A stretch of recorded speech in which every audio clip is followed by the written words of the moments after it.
Gold, trusted gold buyers. మీరు తాకట్టు పెట్టిన బంగారాన్ని విడిపించి ఈ రోజు ఉన్న మార్కెట్ ధరకు కొనబడను.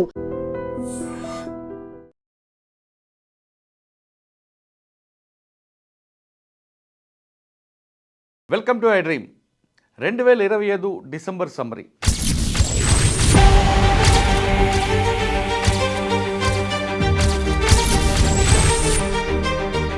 డిసెంబర్లో 12 ఇంటర్వ్యూలు చేశాం. హిడ్మా ఎన్కౌంటర్కు సంబంధించి ఎక్స్క్లూజివ్ రిపోర్ట్ కూడా అందించాం. అయితే 12 ఇంటర్వ్యూలో ఒక్కొక్క ఇంటర్వ్యూలో నాకు నచ్చిన కోణం, జనం మెచ్చిన విషయం.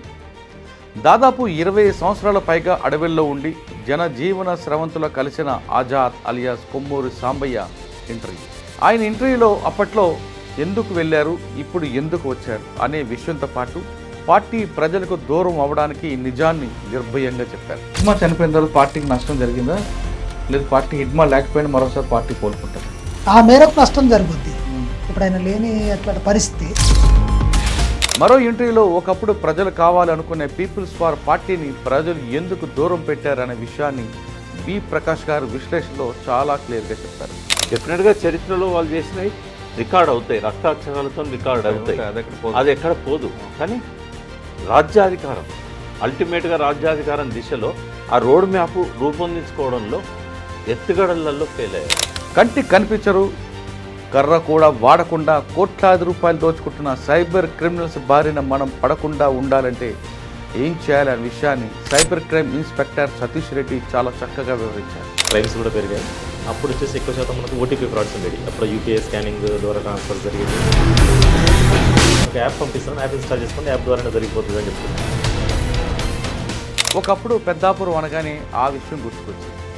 కొంతకాలం కామ్గా ఉన్న పెద్దాపురం మరోసారి దారి తప్పుతుందని భావించిన పోలీసులు ఆ పనికి సహకరిస్తున్న వారిని ఇళ్లకు తాళాలు వేయడం ప్రారంభించారు. దీంతో ఆ క్రైమ్కి ఫుల్ స్టాప్ పడింది. పెద్దాపురంలో ఆ వీధి ఉందంటారు. వీధి ఇప్పుడు కాదు, ఎప్పుడు ఉంటుందండి. 100 ఏళ్ళ మంది వీధి ఉంటుంది, కానీ వృత్తులేదు. స్మగ్లింగ్ అనగానే మనకు గుర్తుకొచ్చేది రోడ్డు, రైలు మార్గాలు. కానీ ఆకాశ మార్గంలో కూడా స్మగ్లింగ్ ఎలా చేస్తారో అనే విషయాన్ని చాలా క్లియర్గా కస్టమ్స్ ఆఫీసర్ సిపి రావు గారు వివరించారు. మంది కుక్కర్లోని రకరకాల ఎన్ని రకాలు చేయాలి, రకాలు తీసుకొస్తారు. మరి ఇలా మీరు ఐడెంటిఫై చేస్తారు? నేను పోయి చెప్తాను. ఒకటి విగ్గులు వేసుకొని వచ్చాడు. వాడు ఏం చేశాడంటే ఆఫీసరు. ఇక ఆంధ్రప్రదేశ్లో గంజాయి పండించడమే కాదు, అక్రమ రవాణాను కూడా అడ్డుకుంటామని ఈగల్ లక్ష్యం అని ఐజీ రవికృష్ణ చెప్తున్నారు. అది ఎలా చేస్తాం అన్నది ప్లాన్ ఆఫ్ యాక్షన్ తన ఇంటర్వ్యూలో చాలా చక్కగా వివరించారు. ఈగల్ అంటే ఇంకా elite anti narcotics group for law enforcement abbreviation. Andhra Odisha బోర్డర్లో కొంచెం గంజాయి మీద ఫోకస్ చేయడం, దాన్ని పూర్తిగా కట్టడి చేయడం. ట్రాన్స్పోర్టేషన్, ఎలా ట్రాన్స్పోర్టేషన్ జరుగుతుంది, బస్సుల్లో జరుగుతుందా, కారుల్లో జరుగుతుందా. హిడ్మా ఆంధ్రప్రదేశ్కి ఎందుకు వచ్చారు, ఎక్స్చేంజ్ ఆఫ్ ఫైర్ ఎందుకు జరిగింది అనే విషయాన్ని ఏఎస్ఆర్ జిల్లా ఎస్పీ అమిత్ బర్దార్ వివరించారు. హిడ్మా ఆపరేషన్ ఎలా జరిగింది? హిడ్మా అండ్ అతనితో సహా ఈ ఏఓబిలో మల్లగా అటాక్ సెంటర్కి రావడం సమాచారం మనకి ఆల్మోస్ట్. కానీ హిడ్మా అన్నది కేవలం ఛత్తీస్గఢ్కి ఉంది కదా, ఈ టెరెన్ కూడా అవ్వట్లేదు, ఆయనకి నీ పెయిన్ కూడా ఉంది. వాళ్ళ మెడికల్ ప్రాబ్లమ్స్ ఏమైనా ఉండొచ్చు, but they have come.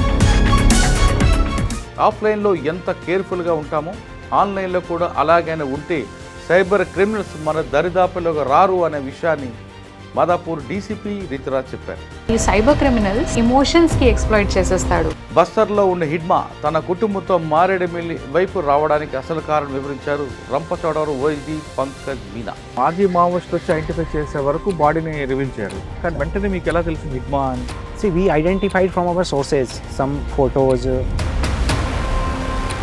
Physical చూస్తే, ఫోటో చూపిస్తే, దెన్ కొంతమంది ఫిజికల్ విజిట్ చేస్తే దెన్ ఐడెంటిఫై అవుతుంది. కర్నూలు లాంటి బస్సు ప్రమాదాలు ఇకపై జరగకుండా ప్లాన్ ఆఫ్ యాక్షన్ చాలా క్లియర్గా చెప్పారు ట్రాన్స్పోర్ట్ కమిషనర్ మనీష్ కుమార్ సిన్హా. బేసిక్గా ఈ కర్నూలు ఇన్సిడెంట్లో ఒకటి నేర్చుకున్నాం మనం. అంటే ఇంతకుముందు కూడా ఈ ప్రాబ్లం వచ్చింది మనకు.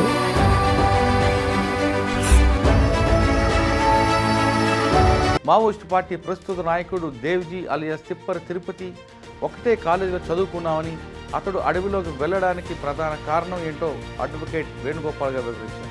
ఎన్కౌంటర్లు మీ ప్రొఫెషన్ పక్కన పెడితే పార్టీ తీసుకున్న నిర్ణయం కరెక్ట్ అంటారా కాదంటారా? అది సార్, అది వాళ్ళ ఇంటర్నల్ మ్యాటరు, అది డివిజన్ ఆఫ్ ఒపీనియన్. అది దాంట్లో మనము బేరేజ్ వేయం. మనం జనరల్గా మనం ఏం ఆలోచిస్తామనంటే చర్చలకు గవర్నమెంట్తో మేము చర్చలకు వస్తామని చెప్పి వాళ్ళు లెటర్ రిలీజ్ చేశారు.